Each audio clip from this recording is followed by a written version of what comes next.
The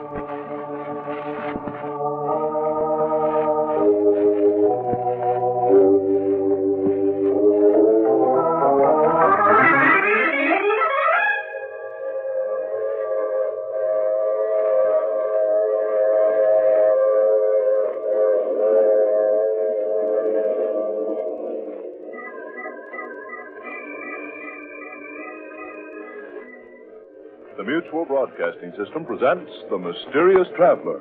Written, produced, and directed by Robert A. Arthur and David Kogan, starring tonight two of radio's foremost personalities, Carl Weber and Inga Adams, in an original radio drama titled Queen of the Cats.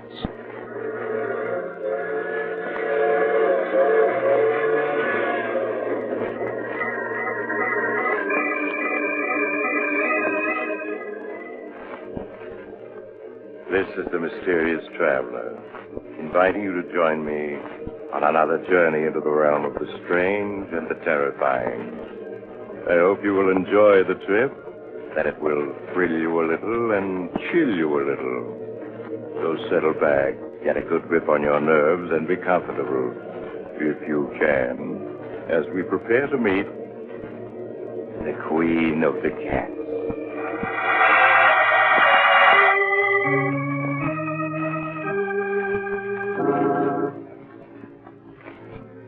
Our story begins late one night in a large New England town. Jane Elliott, an attractive girl in her early 20s, hurries down a quiet and darkened residential street. Finally, she stops before a large colonial house with a nameplate on the door, Dr. George Richards. She hesitates a moment, then rushes up the few steps to the door.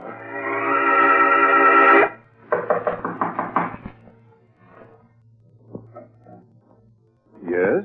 Dr. Richards, my name is Jane Elliott. I'm sorry to wake you up at such a late hour, but I'm desperate. That's quite all right, Miss Elliott. Please come in. Thank you. Now, what seems to be the trouble, Miss Elliott? You're pale and trembling. No, I'm not ill, Doctor. It's Chris. Chris Arnold, my fiancé. Doctor, you've got to help him.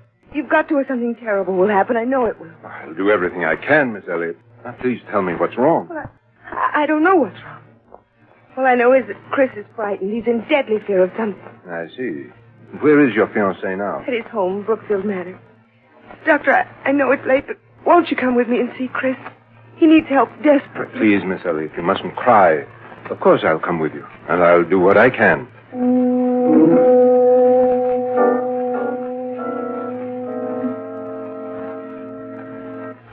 If you'll follow me, Doctor, Chris's room is this way. All right. Oh, tell me, Miss Elliott, aren't there any servants in this huge house? No, Doctor. Chris dismissed them all 2 months ago, except for a cook who's here during the day. He lives alone. Here we are, Doctor. Who is it? Chris, it's Jane. Just a minute. Jane, I've asked you before not to... Who's he? Darling, this is Dr. Richards. Doctor, this is my fiancé, Chris Arnold. How do you do, Mr. Arnold? Why the devil did you bring him? I don't need a doctor. Please, darling, I couldn't stand to see you. Forgive me, Mr. Arnold, but it's obvious to the most untrained eye you do need a doctor. Chris, please tell the doctor what you're afraid of. I'm not afraid of anything. I'm afraid that's not true. Your eyes are twitching, and you keep glancing around the room nervously. Mind your own business. People who are ill are my business. I want to help you, but I can't unless you tell me what you're afraid of. Darling, please tell him. Please, you can't go on this way. Yes. You're right. I can't go on this way. Believe me, Mr. Arnold, you'll feel much better once you've talked your fears out. Now, suppose you start from the beginning and tell me everything. All right, Doctor. I suppose it all began 2 years ago at a party Jane and I were at.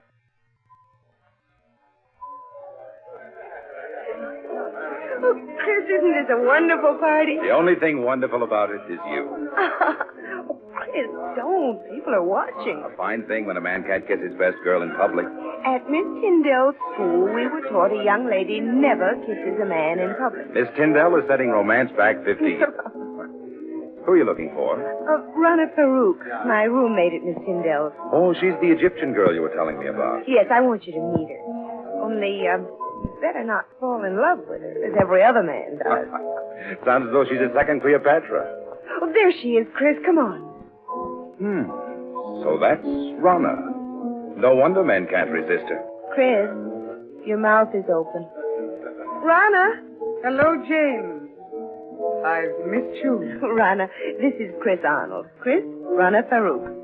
Hello, Chris. I would have recognized you any place from the picture Jane had of you on her dresser at Miss Tyndall's. Hello, Rana. Oh, look, there's Miss Tyndall waving at me. Excuse me, won't you? Of course, Jane. I'll be back in a minute. You know, Chris, at Miss Tyndall's, the first thing I would see in the morning when I got up, and the last thing before I went to bed, was your picture. And I always knew that someday we should meet. And now we have.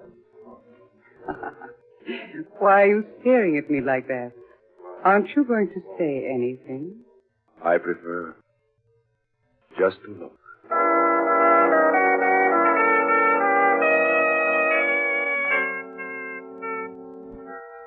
Even now, Doctor, 2 years after our first meeting, I find it difficult to describe how beautiful Rana was.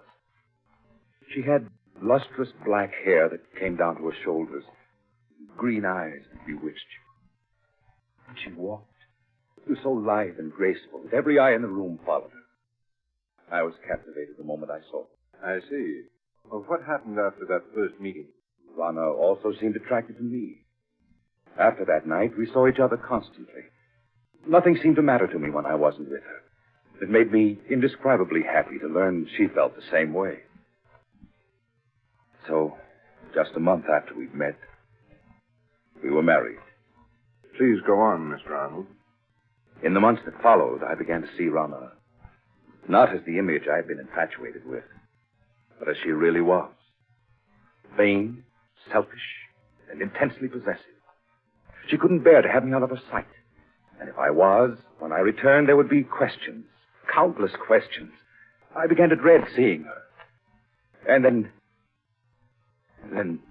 there were the cats. The cat? Yes, she had an insane passion for them. When Rana and I were at school together, Doctor, she always had a few cats around. She said she couldn't live without them. The house was always full of cats. She'd sit for hours stroking them, whispering to them, until I thought I'd go mad. Life became a nightmare for me. Nightmare full of cats.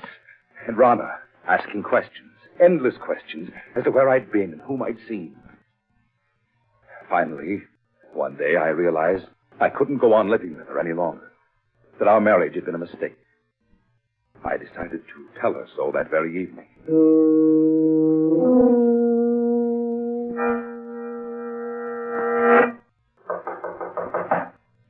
May I come in, Rana? Of course, dear. Good evening, Chris. Darling, why didn't you tell me that you'd had lunch with Mary Walker when I called you at the office this afternoon? How did you know I had lunch with her? A friend told me. Friend? Who was it? Oh, what is it, Beauty? What are you trying to say? Rana, put that cat down and answer me. Who was the friend that told you I had lunch with Mary Walker? You've never met her, darling. Who is it that you always seem to know what I've been doing, who I've been seeing? It's as though you have people spying on me. Chris, what a thing to say. Now, please hurry and change, or we'll be late for the Hopkins party. There's something strange about the way you always know what I've been doing. Sometimes I suspect... Chris, look out! You stepped on Sabina's tail. I'm sorry, but I didn't see her. I've asked you before to be more careful. Oh, poor Sabina. Are you all right now, my beauty? If there weren't so many cats underfoot, I wouldn't have stepped on her. Why must you keep them around? Because I love cats. They're beautiful, sacred. Thousands of years ago, my ancestors worshipped cats. When you speak like that, you almost look like a cat. And why not? Is there anything in the world more beautiful than a cat? You see? They agree. Rana, I can't go on like this anymore. Why, darling, what do you mean? Our marriage was a mistake. I want a divorce. Chris, you can't be serious. Oh, I am, Rana. Dead serious. I love you, Chris. And I won't give you up. You're mine, darling. You'll always be. Nothing shall ever separate us.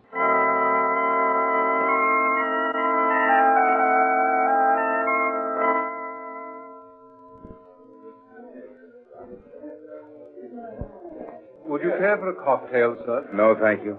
Well, even if you won't have one, Mr. Arnold, I will. Jane. Jane, it's good to see you again.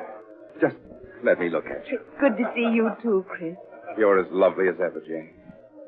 Chris, you're not looking well at all. You all right? I am now. Jane, can't we go someplace and talk? What about the terrace? All right, Chris. Here, this door opens onto it. How is Rana? Oh, she's fine. Jane, I've made such a mess out of it. I was a fool to mistake infatuation for love. Jane, can you ever forgive me for the way I behaved towards you?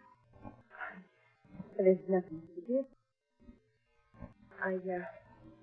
I must be going now. Well, Jane, this is a surprise. Rana. Really, Jane, the way you've avoided calling on us, I have suspect you're still in love with Chris. Rana, you have no right. Please, Chris. I'm afraid I'll have to be leaving. It's getting quite late. Good night. Good night, Jane. I hope I didn't interrupt anything by coming out here so unexpectedly, Chris. Yes, Rana, you did. I was about to tell Jane that I love her and that I always will. I suppose that's why you asked me for a divorce. You've been secretly seeing her. Secretly seeing her? Is it possible for me to see anyone or do anything secretly without you knowing about it? No, you're right. It isn't possible. I know everything you do. So I would forget Jane if I were you. Rana, how could you possibly want me, knowing how I feel about Jane? You've got to give me a divorce. I'll never give you a divorce. Never. You hear? You're mine. And you always will be.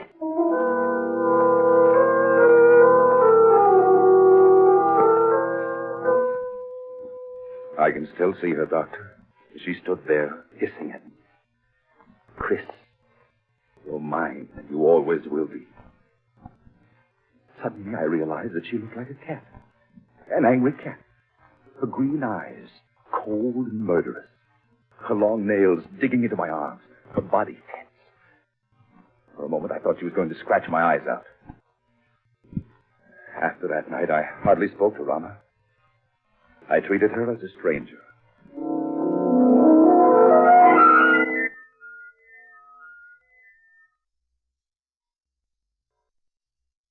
Darling, you're behaving very childishly, refusing to talk to me.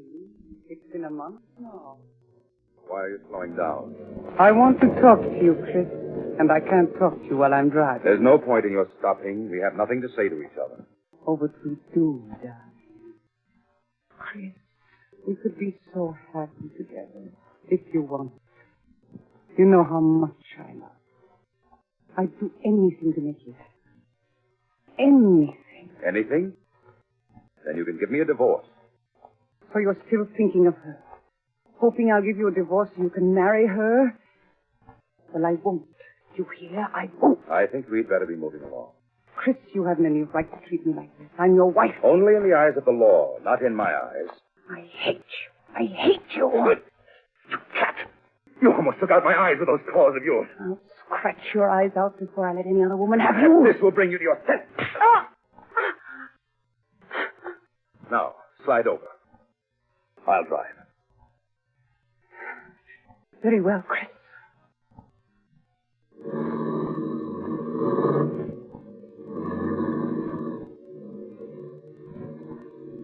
You think you've beaten me, Chris, but you haven't. Don't think it was weakness on my part because I tried to make up with you this evening. I know better than to think that. In the end, you'll come crawling to me. It may take a year, 2 years, 5 years, but I'll wait. I'll never come crawling to you. But you will, Chris. Jane knows I'll never give you your freedom. In time, she'll marry. And when she does, all the heart will be gone out of you. And then you'll be mine. You have everything planned perfectly, Rana, don't you? But I have one escape from you you've never thought of. Really? And what is that, Chris? I can escape through death. Through death? Yes, Rhonda. If I should fail to take that curve ahead, we'd plunge off the side of the mountain. Chris, you wouldn't. Why not, Rhonda? You've shown me there's nothing to live for. This at least is a clean way out. Chris, you don't mean it. But I do, Rhonda. Just watch. No, Chris. Don't. No!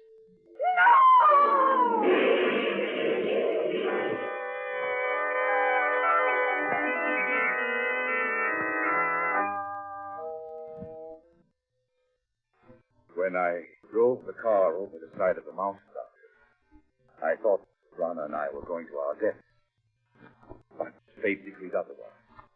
When I recovered consciousness 48 hours later, in the hospital, I learned it was only Rhonda who died. Yes, I recall reading about it in the papers. It was a miracle that you survived. Yes, for weeks they despaired of saving me. But at the end of 8 months, I walked out of that hospital. It was just a week after I was discharged that I ran into Jane on the street. Chris. Oh, Chris, it is you. Jane. Chris, I heard about your accident just a few days ago when I got back from California. Jane. You always seem to pop up just when I need you most. You look so much older. These past months must have been so difficult. I don't want to look back as fast, Jane, but only to the future. The future I once hoped we'd share. And still.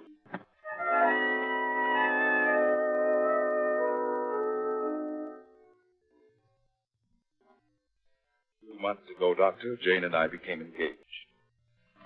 It was just about that time that I first began to notice that everywhere I went, there always seemed to be a cat following me. So that's why you were always looking around so nervously all the time. Tell me, Miss Elliott, did you ever notice that the two of you were being followed by a cat? Well, I have seen a few cats around, but they didn't mean anything to me. Oh, but they did to me, Doctor. Was it always the same cat that followed you? Oh, no. One day it'd be one cat and another day a different one. Doctor, I know you must think I'm insane. At the time, I felt I was going mad. That is, till that night. What night, Mr. Arnold? The night I saw her. It happened in this very room 6 weeks ago. I had great difficulty in falling asleep. And when I did, I had a nightmare. A nightmare in which I was being followed by hundreds of silent cats. Then the silence was broken by the faint crying of one cat. The crying grew louder and louder. Suddenly, I awoke. With my awakening, the cry didn't cease. I lay in the darkness listening, realizing that the cat I'd heard wasn't a part of my nightmare, but was real. Yes, real, living, and in my room. I could feel my heart pounding as I sat up in bed. I looked about my darkened room. Then, suddenly, I saw her. 2 burning green eyes in the darkness. There was no mistaking those eyes. Rhonda! It is you, Rhonda. Isn't it? Yes, I'd recognize those green eyes anywhere. So you've come back. Just as I've always thought of you. As a cat. I know why you've come back. Because of Jane. You always said that if you couldn't have me, no one else would. That I was yours and always would be. Well, you're wrong, do you hear? Jane and I are going to be married. Just trying to scratch my eyes out. You always said you would before you'd let any other woman have me. Well, we'll see about that. There. Perhaps that'll hold you. Nothing you can do will stop me from marrying her. I know that the cats that were following me, spying on me, were doing so under your orders. You're the queen of the cats.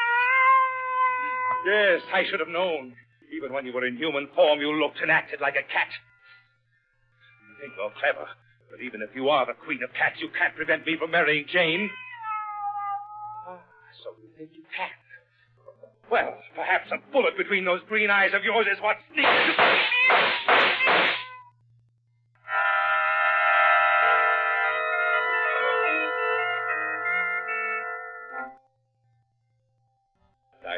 emptied the gun at her, Doctor. Then turned on the light. There was no sign of her. She vanished. All that I found were 6 bullet holes in the wall. Now, Mr. Arnold, isn't it possible that you only dreamed all that actually you fired your gun in your sleep and the shots themselves awakened you? I tried to tell myself that, Doctor. But during the nights that followed, I knew it was not a dream. But night after night, she appeared in my room. I'd lie awake, waiting to hear her voice. Then she would appear, stare at me, burning green eyes, waiting. I knew she'd never leave me alone as long as I intended to marry Jane. Finally, I couldn't stand it any longer, and I went to see Jane. I asked her to postpone our wedding for a time. And without asking any questions, she agreed.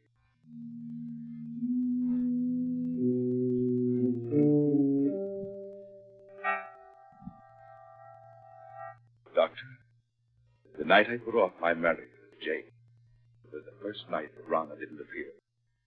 And the first night in weeks that I was able to sleep. Chris, why didn't you tell me that night what was troubling you? I was afraid you wouldn't understand, Jane. That you might think I was mad. Do you think, Mr. Arnold, that she didn't appear again because you had postponed your marriage to Jane? I know it. Weeks went by. Weeks in which I was able to sleep soundly without being awakened by her. I came to think that perhaps it had all been part of a horrible nightmare, and that I was over it at last. Then, a week ago, I asked Jane to set the date for our wedding. She did so. And that same day, we took out a marriage license. Doctor, Chris looked so much better that I thought he'd gotten over what was troubling him. So did I. But the night after we'd applied for a license, she appeared again, in this very room. And you've seen her every night ever since? Yes. She just keeps staring at me with those green eyes. Waiting. And Doctor, I have a feeling something horrible will happen if I attempt to marry Jane. Do you still have the marriage license? Why? Yes. Why do you ask? Mr. Arnold, you've reached a crisis in your life. You're faced with fears that are threatening to overwhelm your sanity. If you want Jane and happiness, you must be prepared to fight. Fight? What? How, Doctor? Often when we challenge our fears, we find that they exist only in our imagination. The only way for you to challenge your fears is to go through with your marriage with Jane. Now, tonight. Tonight? Yes, I know it's quite late, but a friend of mine who's a judge, I'm sure he'll marry you. All right, Doctor. Jane, will you marry me?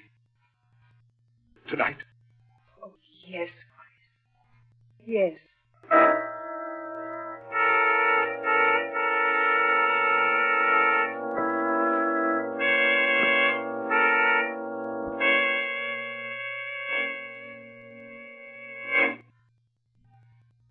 Sorry to get you up in the middle of the night, Judge, but for reasons I can't explain, it's important that these two be married tonight. That's quite all right, Doc.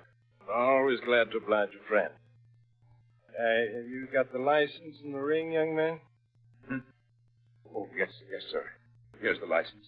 And here's the... What was that? It's only my cat, Lucifer. Never saw a fellow so nervous. Scat, Lucifer, scat! There, he won't bother us anymore.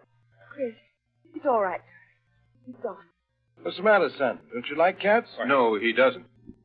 Judge, would you mind getting on with the ceremony? All right, Doc. Never saw so many nervous people. Now, young man, if you take her right hand. That's it. Now, shall I give the long ceremony or the short one? Oh, the short one, please. All right. You, Christopher Arnold, take this woman to be your lawful wedded wife, to love, honor, and cherish, as long as you both shall live. I do. It's Rana. Where in blazes that cat come from? Scat! Please, it's only a black cat. You mustn't pay any attention to No, it. of course not. Now, if you Run, I please- tell you. Look at her eyes. Why are you so afraid of cats? I told you she's trying to prevent me from marrying Jane. Well, I'll get rid of her for once and for all. Chris, what are you doing with that gun? Put it down. This time I won't miss. No, I missed. She's escaped. She won't get away. No, wherever she's gone. I'll find her. I'll find her and kill her. Chris, come back.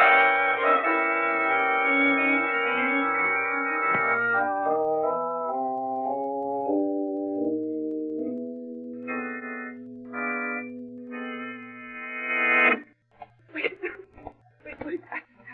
I'm out of breath.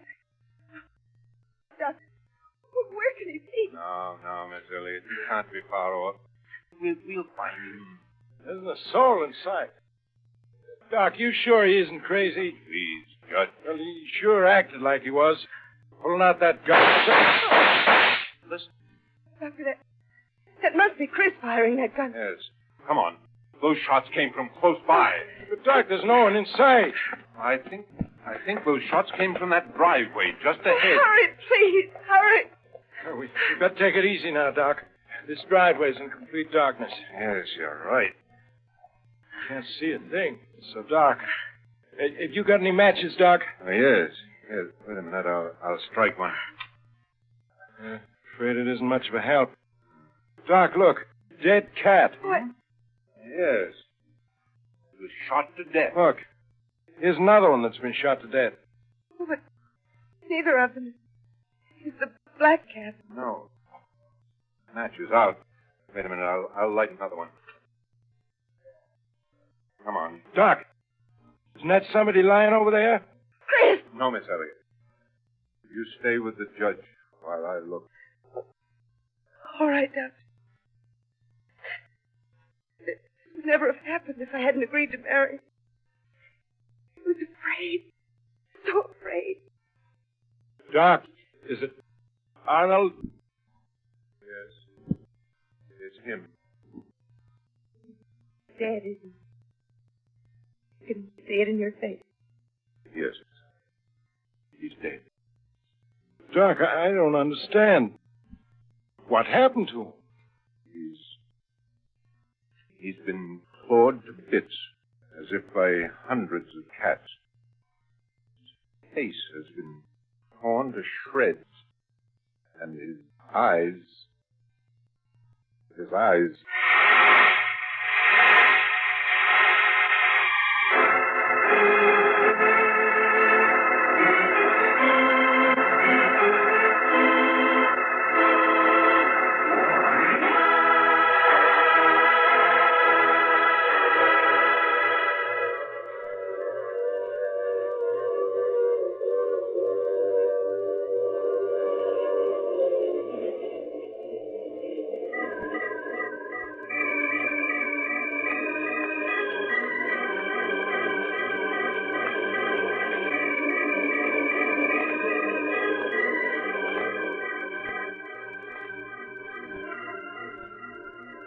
This is the mysterious traveler. Did you enjoy our trip? Too bad about Chris Arnold, wasn't it? Seems there just isn't any escape from a jealous woman, particularly when she's the queen of the cats. You know, strangely enough, at Chris Arnold's funeral, just as the coffin was being lowered into the grave, the mourners suddenly noticed a black cat with green eyes sitting on the edge of the grave, quietly licking its paws. That cat simply couldn't be driven off. Now, I recall another case in which two ghosts got together and decided, "Oh, you have to get off here. I'm sorry. I'm sure we'll meet again. I take this same train every week at this same time."